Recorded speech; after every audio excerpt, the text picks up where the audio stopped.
There we go. Okay. All right. Now, in the previous video, all right, identity politics, I'm talking about how the state has comported itself and set up its ethos over the last couple of centuries. Okay. And that's over here on this side.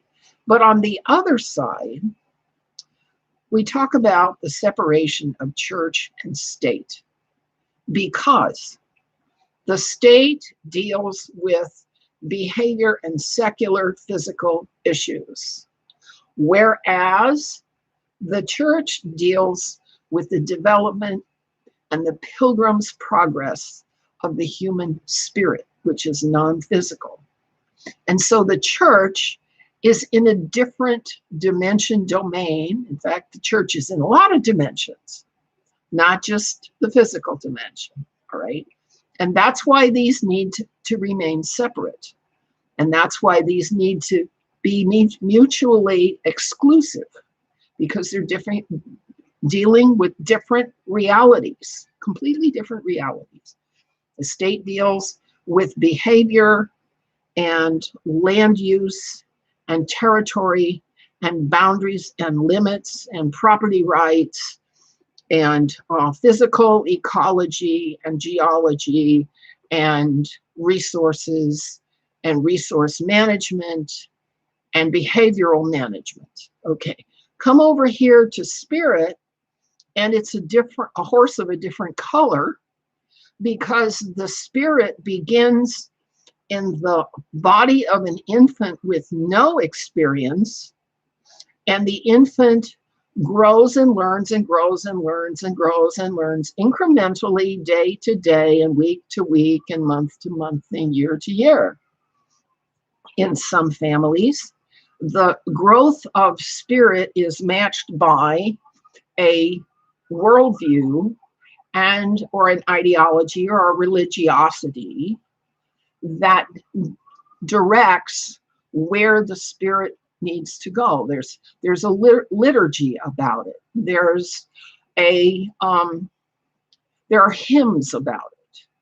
There are assemblies about it and affiliations about spirit that are different from the simple behavioral ethic quid pro quo of the mercantile business environment. Okay. And getting these two mixed up really causes some problems in both areas. When the government tells the people with whom they can associate and what they can and cannot say, all right, and how they can and cannot take care of and secure their person and property, then the government and the spiritual discipline bump heads. Okay, this has been going on for a long time, and it is yet to be rationally sorted out. But in the United States, since the 1789 Constitution, it has been assumed by the people that they could have anybody as a friend they wanted, that they could say anything they wanted, they could live anywhere they wanted, they could own anything they wanted, etc., and so forth. And since the Greada Treaty and the Iron Mound conferences and the semi-united political leadership's efforts to consolidate all of humankind under one single set of commercial rules, things have been backfiring badly, because every race and every culture and every society isn't comfortable and doesn't work with commercial rules. Okay, there are societies that are very, very sensitive to spirit, are very sensitive to rule baiting, very sensitive to what's lawful and not lawful. And there are other groups of people who are uninitiated in limits and boundaries, uninitiated in law, uninitiated in intellect, cognition, judgment, who are directed almost like animals in a paddock. Well, there's no way to give those two diverse groups the same set of rules. Now, in a hierarchy, each level of the hierarchy operates by a discrete set of guidelines. And maybe that's why the universe has always a hierarchy, right? And the planetary sovereign of this particular world, whose name is Yahweh, according to the Sumerian cuneiform tablets, the Hebrew scriptures, the OASP, the Urantia book, okay, we have a half a dozen sacred and holy books that call Yahweh the planetary sovereign of this world. Okay, so maybe he's still here, but he is a soul, a spirit with an intention and a will and a wit and a memory and a personality that is slightly revealed, just slightly revealed in the Hebrew scriptures. There have been other books that were a little better at revealing the personality of the one we call God. And if you're not interested in this, I don't expect you to listen to it, okay? Because if you're an atheist or an agnostic or you're secular, you don't want to know about this. Fine, you do it your way. But for those who are interested in developing the soul into a form and format that can live beyond the three score and 10, if you want to live beyond your allotted 70 years or 80 years maybe, well then spirit is something you might wish or want to pay attention to. Now, there are different religions having different rules of the road, so to speak.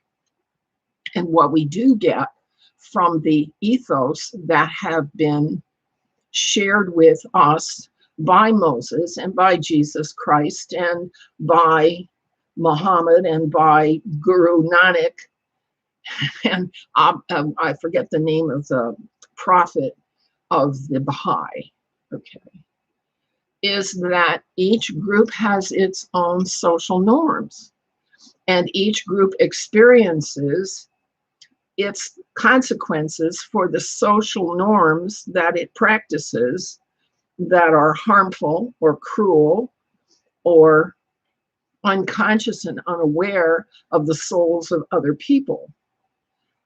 And whether we get into the judging business about them versus us or this group versus that group, I talked about in identity politics in the previous video. So we'll just leave that for a while. But for a soul who becomes aware, and you can be very, very young when this happens. I was in a foster family. I grew up in a foster family. I was an orphan. And I became very aware, very young, that there was a lot of stuff going on in between the lines. There was a lot of stuff going on that the adults weren't even talking about. There was a lot of stuff going on that they didn't even know about, and they didn't want to know about it. I've always been kind of, okay, psychic. All right, I'm psychic. And so I've been reading in between the lines all these years. And reading in between the lines means you can never get too confident or too certain, because you can always bump into somebody who can show you a reality or a way of thinking or a step in logic that can overturn what you thought you knew. There's always much, much more that you don't even know you don't know than there is that you don't know, or that you know, okay? I think this point is made in Scientology, that most of our reality consists of what we don't even know we don't know, okay?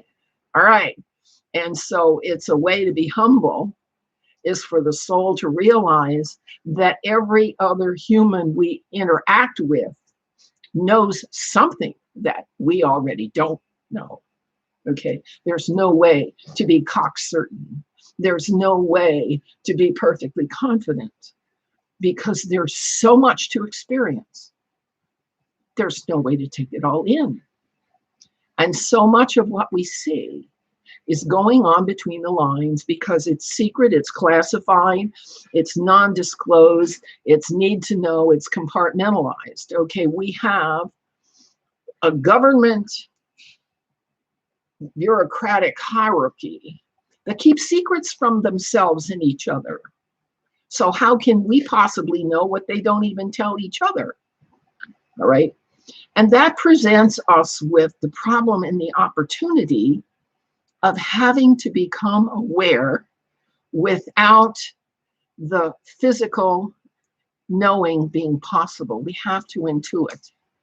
We have to be inspired to figure out what's going on between the lines. And that process is religion.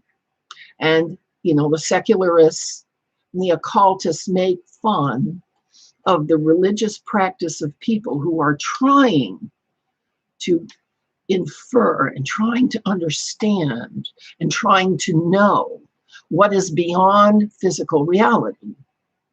All right. Governments even study paranormal psychology. They have a job description for remote viewers. Okay. So the government knows that there's more going on than what we can see on the lines of text. So I just wanted to present this short video as a kind of a rejoinder to the one on identity politics, to say that not everybody has an identity that is merely grounded in physical causes and effects. Some people walking around have their head in the clouds, okay? And that's up to them. Some people walking around have more going on behind their eyes than they do in front of their eyes, okay? Some people can grok or infer realities that they will never physically see. And that's why we have such profuse publishing of fiction. And that's how it is. And if we're not open to the possibility that our spirit inhabiting this body has the potential and the opportunity to get our identity and memory saved to disk, so when we leave here, we can take ourselves with us. People without that possibility or without that potential are subject themselves to a form of slavery that's really sad and unfortunate. So no, religion is not the opiate of the people. Religion is the freeing of the eternal spirit that resides in this DNA-coded body. Okay, so that's my rejoinder to the identity politics, identity politics paradigm that is dominating our national and international media, in which divide and conquer has become the main activity of the people who are supposed to be telling us what is true and telling us what is not true. We are left to our own devices to figure out what's true and what's not true.